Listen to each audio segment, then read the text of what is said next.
Part 26 Insta empire. जैसे ही मेबू uncle ने मुक्का मारने के लिए अपना हाथ नक्श की ओर बढ़ाया, वैसे ही नक्श ने तुरंत ही उनका हाथ पकड़ लिया और कड़क अंदाज में बोला, क्या आप अभी भी मुझे मारना चाहते हैं? कुत्ते कमीने, मैं तेरा खून पी जाऊंगा। जैसे ही मेबू अंकल के मुंह से शोले फिल्म का ये पुराना डायलॉग बाहर आया, वैसे ही नक्श ने उनकी ब्रेस्ट को हल्का सा ट्विस्ट किया। सभी के कानों में सबसे पहले एक क्रिस्प साउंड सुनाई दी और उसके बाद मेबू अंकल के मुंह से आह आह जैसी आवाज निकली, जैसे मानो नक्श ने मुर्गे को हलाल कर दिया हो। मुझसे बहुत नफरत है ना, मुझसे घृणा आती है। जब मेरा हाथ लगेगा ना, तब बदबू आएगी। यह बोलते हुए नक्श ने मेबू अंकल की छाती पर एक जोरदार मुक्का जड़ा और मेबू अंकल हवा में उड़ते हुए कुछ मीटर दूर जा गिरे। व्हाट द, ये अभी क्या हुआ? इसके जैसा यूजलेस इंसान ये सब कैसे कर सकता है? इस पतलून में इतनी हिम्मत कहाँ से आई? इसका डर कहाँ गया? जावेरी खानदान के लोग धीमी आवाज में फिर से डिस्कशन कर रहे थे और दूसरी तरफ मेबू अंकल दर्द से छटपटाते हुए जमीन पर पड़े थे। उन्होंने महसूस किया कि उनकी हड्डी पसली एक हो गई है। दर्द के मारे वो बस चिल्लाते जा रहे थे। उसी समय चित्रा नक्श की ओर बढ़ी और उसने नक्श के चेहरे पर एक जोरदार तमाचा जड़ दिया था। अचानक हुए इस हमले से नक्श संभल नहीं पाया और लड़खड़ाते हुए उसके 2 कदम पीछे की तरफ बढ़े। तुम अपने आप को समझते क्या हो? आज कल्याणी देवी का जन्मदिन है, खुशी वाला दिन है, और तुम्हारी ये हिम्मत की तुम आज के दिन यहाँ तमाशा खड़ा कर रहे हो। चित्रा ने नक्श की हथेली को रगड़ा और कड़ी फटकार लगाते हुए बोली, तुम सिर्फ एक कुत्ते हो जिसे मेरे परिवार ने इतने सालों से पालकर बड़ा किया है। मैं तुम्हें सबक नहीं सिखाऊंगी क्योंकि तुम इंसान ही नहीं हो। तुम्हें दिखाई नहीं दे रहा कि यह जगह शरीफों की है? तुम यहाँ खड़े होने के लिए अपने आप को क्वालिफाइड समझते हो? जल्दी से दफा हो जाओ यहाँ से। चित्रा ने नक्श की ओर घूरते हुए कड़क अंदाज में कहा, तू यहाँ से जाना चाहता है? तेरे लिए यहाँ से निकलना इतना आसान नहीं होगा। बहुत सारे लोगों की मदद से मेबू अंकल धीरे से जमीन से उठे और बोले, अगर मैंने तुझे आज जान से नहीं मारा तो मेरा नाम भी नवीन जावेरी नहीं। यह बोलते हुए मेबू अंकल ने अपना फोन बाहर निकाला और एक नंबर डायल किया जहां सभी लोग नक्श को देख रहे थे। वहीं नक्श का ध्यान मेबू अंकल की बातों पर बिल्कुल भी नहीं था। अपनी जगह पर खड़ा रहकर वो तो चित्रा को देख रहा था। पता नहीं क्यों, लेकिन जब चित्रा ने नोटिस किया कि नक्श लगातार उसे ही देख रहा है तो उसे बहुत डर लगने लगा था। अनीका और मेरी शादी को 2 साल हो गए हैं। भले ही आपको मेरी तरफ से कोई कंट्रीब्यूशन नहीं दिखाई दिए, लेकिन हम दोनों के बीच में फैमिलियस लव तो हो सकता है ना? ये बोलते हुए नक्श के चेहरे पर एक ठंडी मुस्कान आ गई थी, जिसे देखने के बाद ऐसा लग रहा था जैसे नक्श बदल सा गया है। क्योंकि मैं दूसरे लोगों से कंपटीशन नहीं कर पाया, इसलिए अनीका और आपने हमेशा मुझे नीचा दिखाया। इस थप्पड़ को मैं हमेशा याद रखूंगा। यह बोलते हुए नक्श ने अपने दोनों हाथों की मुट्ठी को भींच लिया था।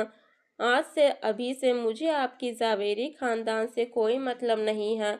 मैं आज आपकी बात मानकर यहाँ से जा रहा हूँ। जिस कुत्ते को आपने 2 साल तक पाला वो जा रहा है, लेकिन इस बात सुनकर नहीं, काट कर जा रहा है। और अगर तुम चाहते हो कि मैं वापस तुम्हारे परिवार में आऊं, तो कल्याणी देवी को मेरे पैरों में गिरकर माफी मांगनी होगी, अपनी नाक रगड़नी होगी। यह बोलने के बाद नक्श पीछे मुड़ा और वहां से जाने लगा। अनीका की नजरें नक्श पर ही टिकी हुई थी। नक्श के ऐसे बर्ताव को देखकर अनीका ने महसूस किया वो पूरा बदल गया है, बिल्कुल एक अजनबी की तरह। दूसरी तरफ नक्श की बात सुनकर वहां मौजूद सभी लोग एकदम शॉक्ड रह गए थे। किसी ने भी नहीं सोचा था कि नक्श जैसा कचरा अपने मुंह से ऐसे शब्दों का इस्तेमाल करेगा। रोको उसे, उसे जाने मत दो। मेबो अंकल ने नक्श की तरफ उंगली उठाई और चिल्लाते हुए कहा, हालांकि मेबू अंकल के आदेश का पालन किसी ने भी नहीं किया। कोई भी अपनी जगह से नहीं हिला था। जावेरी खानदान में कौन नहीं चाहता था कि वो कचरा यहाँ से नहीं जाए। नक्श ने तो यहाँ तक कह दिया था कि अगर उसे वापस बुलाना चाहते हो तो कल्याणी को उसके पैरों में गिरना होगा। इस बात पर तो नक्श को बहुत मार पड़नी चाहिए, लेकिन कोई हिम्मत ही नहीं कर रहा था। जब मेबू अंकल ने देखा कि किसी ने भी उनकी बात नहीं सुनी तो जैसे तैसे वो नक्श की तरफ भागे और उसका कॉलर पकड़ते हुए बोले, तुम्हें यहाँ से जाने के लिए किसने कहा? क्या तुम्हें सुनाई नहीं दे रहा मैंने क्या कहा? जैसे ही मेबू अंकल ने अपनी बात खत्म की, वैसे ही रंगरेज रेस्टोरेंट के सामने ब्लैक कलर की 10 स्कॉर्पियो आकर रुकी। क्योंकि आज की ये पार्टी ओपन बैंकेट में हो रही थी, इसलिए सभी इस फिल्मी नज़ारे को आसानी से अपनी आंखों में कैद कर सकते थे। देखते ही देखते 30 से भी ज़्यादा लोग उन गाड़ियों में से बाहर आए, जिनके हाथों में स्टिक और चाकू थे। इरफान भाई फाइनली आप आ गए। मेबो अंकल उस ग्रुप के लीडर की तरफ बढ़े और पूरी रिस्पेक्ट दिखाते हुए बोले। उस आदमी ने अपना सर हिलाया और चाकू को हवा में लहराते हुए बोला, बोल नवीन, क्या मसला है? कौन सी गंदगी साफ करनी है? इरफान भाई, यही है वो कचरा। मेबो अंकल ने तुरंत ही नक्श की ओर पॉइंट करते हुए कहा। इरफान भाई सूरत के जाने माने गुंडे थे और पूरे सूरत में उनका नाम था। जी हाँ, गलत कामों में जावेरी खानदान भी कोई दूध का धुला नहीं था। ज्यादातर सभी इरफान भाई को जानते थे, सिर्फ नाम से देखा। पहली बार देख रहे थे और उन्हें देखने के बाद सभी के होश उड़ गए थे। क्या यह इरफान भाई हैं? इनके किस्से बहुत सुने हैं, काट डालते हैं। नवीन मामू का जवाब नहीं। क्या बात है, उन्होंने इरफान भाई को बुला लिया।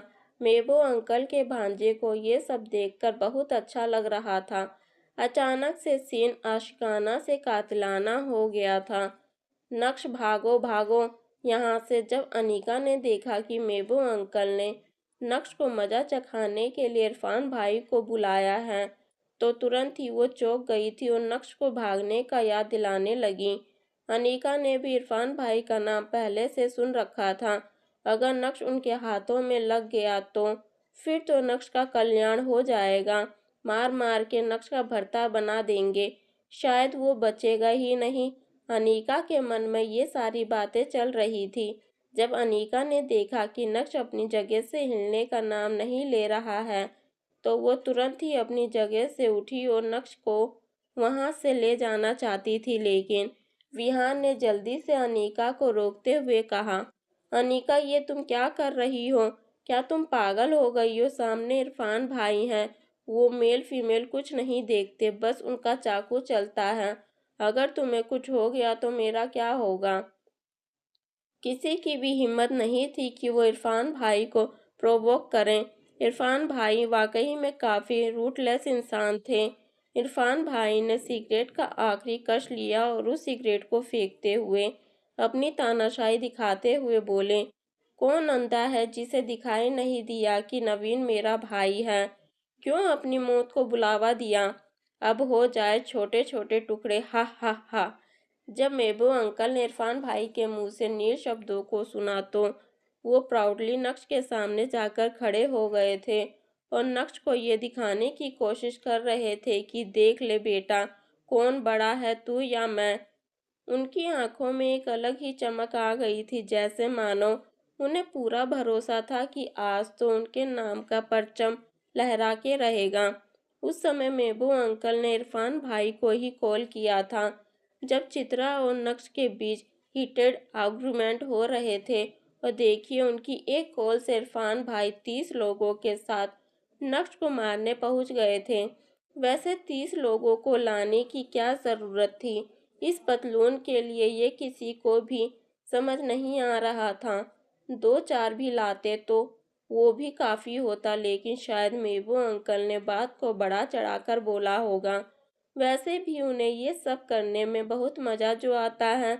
सभी लोग नक्श की ओर देख रहे थे और मन ही मन सोच के बैठे थे कि आज तो उसकी अर्थी यहीं से उठेगी। लेकिन कोई भी ये नहीं सोच रहा था कि जावेरी खानदान का सबसे लाडला इंसान नवीन जावेरी सूरत के गुंडे को कैसे जानता है। अब जावेरी खानदान को अपनी इमेज की परवाह नहीं थी। जब मेबू अंकल कॉलेज में थे तब किसी कांड की वजह से उनकी मुलाकात इरफान भाई से हुई थी और उस दिन इरफान भाई ने मेबू अंकल को कुत्ते की तरह धोया था। उस दिन के बाद से मेबू अंकल इरफान भाई के मामलों में कभी पंगे नहीं लिए, बल्कि हमेशा से उनसे दोस्ती करने की कोशिश की।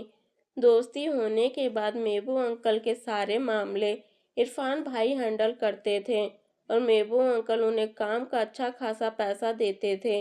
अभी भी जब भी मेबू अंकल को इरफान भाई से रिलेटेड कोई भी काम होता है तो वो उन्हें काफ़ी पैसा देते हैं। आज भी दिया होगा या फिर देंगे, क्योंकि इरफान भाई सूरत शहर के बिग शॉट हैं और वो बिना पैसों के तो हिलते तक नहीं हैं। सूरत शहर में इरफान भाई को कंपटीशन देने के लिए अभी तक कोई पैदा ही नहीं हुआ था और उन्होंने अपनी गैंग में इतने लोगों को शामिल कर रखा था कि कोई दूसरा इरफान भाई उनके सामने आकर खड़ा भी नहीं हो सकता था। इसलिए उन्हें किसी से डर नहीं लगता था। उन्हें वन मैन आर्मी के नाम से भी जाना जाता था। जाओ जल्दी करो, भागो! एक बार फिर से अनीका ने जोर से चिल्लाते हुए नक्श को याद दिलाया। लेकिन इससे पहले कि अनीका अपने कदम आगे बढ़ाती, विहान ने उसे फिर से रोक दिया था और अनीका आगे नहीं बढ़ पाई थी। इस समय इरफान भाई नक्श के करीब आ चुके थे और बस अब तो अनीका की हालत भी टाइट होने लगी थी। चित्रा के तो लूज मोशन शुरू हो गए थे। एक तरफ अनीका धीमी आवाज में नक्श को भागने के लिए कह रही थी तो दूसरी तरफ चित्रा वॉशरूम की तरफ भागी। हा हा हा। लेकिन अब सीन गर्माता जा रहा था। तो तुम हो जिसने मेरे भाई को मारा। इरफान भाई ने सिगरेट जलाई और अपने चेहरे को ऊपर उठाते हुए कहा, क्या तुम्हें पता नहीं कि वो मेरा दोस्त है? एक कुत्ता जिसे सिर्फ पूरे दिन भौंकना आता है, क्या उसे सबक सिखाना जरूरी नहीं है? कड़क अंदाज में नक्श ने कहा। बच्चे जवान हो, खून गर्म है, समझ आता है, लेकिन क्या तुम्हें पता है कि आज तक किसी ने मुझसे इस तरह से बात नहीं की है? इरफान भाई ने अपना हाथ, जिस हाथ में चाकू था, उसे नक्श के कंधे पर रखा और उसके कंधे पर 3 से 4 बार तक थपथपाते हुए बोले, मुझे इससे कोई फर्क नहीं पड़ता कि दूसरे लोग आपसे किस तरह बात करते हैं, लेकिन अगर आपने मुझसे इस तरह की बात की तो आपको बहुत रिग्रेट होना होगा। नक्श की नज़र एक बार भी उस चाकू पर नहीं गई थी जो इरफान भाई ने उसके कंधे पर टिका रखा था। मेबू अंकल को ये सब देखकर बहुत मज़ा आ रहा था, लेकिन नक्श इरफान भाई को गुस्सा दिला रहा था और इरफान भाई का तांडव तो मेबू अंकल पहले ही देखे हुए हैं। तो उन्हें तो नक्श का आधा कटा हुआ शरीर दिखाई दे रहा था और ये सब सोचकर ही उनके चेहरे पर मुस्कान आ गई थी। इरफान भाई को मेबू अंकल से बेहतर कोई नहीं जानता था। इरफान भाई को किसी का भी डर नहीं था, पुलिस का भी नहीं, क्योंकि उनकी तरफ से पुलिस वालों को हफ्ता पहुंचाया जाता था। ऐसे में अगर अनीका को लग रहा था कि उसे पुलिस को कॉल करना चाहिए और पुलिस आकर नक्श को इरफान भाई से बचाएगी, तो ये केवल एक सपना है। यार लड़के, तू कसम से बहुत एरोगेट है। यह बोलते हुए इरफान भाई नक्श को घूरने लगे थे। पता नहीं क्यों, लेकिन इरफान भाई को नक्श कुछ जाना पहचाना सा लग रहा था, लेकिन वो ठीक से याद नहीं कर पा रहे थे कि उन्होंने नक्श को पहले कहाँ देखा है। आपके जैसे छोटे इंसान के सामने अब क्या मैं एरोगेंट भी नहीं हो सकता हूँ? क्लेम अंदाज में नक्श ने फिर से कहा। उसके चेहरे पर ना कोई डर था, ना ही कोई शिकन। ऐसा लग रहा था जैसे नक्श के शरीर में कोई भूत आ गया था। नक्श की बात सुनकर जावेरी खानदान के लोग पूरी तरह से शॉक्ड थे। उन्हें लग रहा था कि नक्श खुद ही अपनी मौत को इनवाइट कर रहा है, लेकिन उससे भी ज्यादा लोगों के मन में ये सवाल था कि नक्श में अचानक से इतनी हिम्मत कहाँ से आ गई कि वो इरफान भाई से भी भिड़ने को तैयार खड़ा था। तो आप बताइए, नक्श में अचानक से इतनी हिम्मत कहाँ से आ गई थी? उसे डर क्यों नहीं लग रहा था? क्या नक्श के पास कोई बैकअप था? क्या इरफान भाई नक्श पर हमला करेंगे? या फिर उन्हें याद आ जाएगा कि उन्होंने नक्श को कहाँ देखा था? आखिर नक्श और इरफान भाई के बीच की क्या कहानी है? अनीका की तरफ से कैसा रिएक्शन आने वाला है?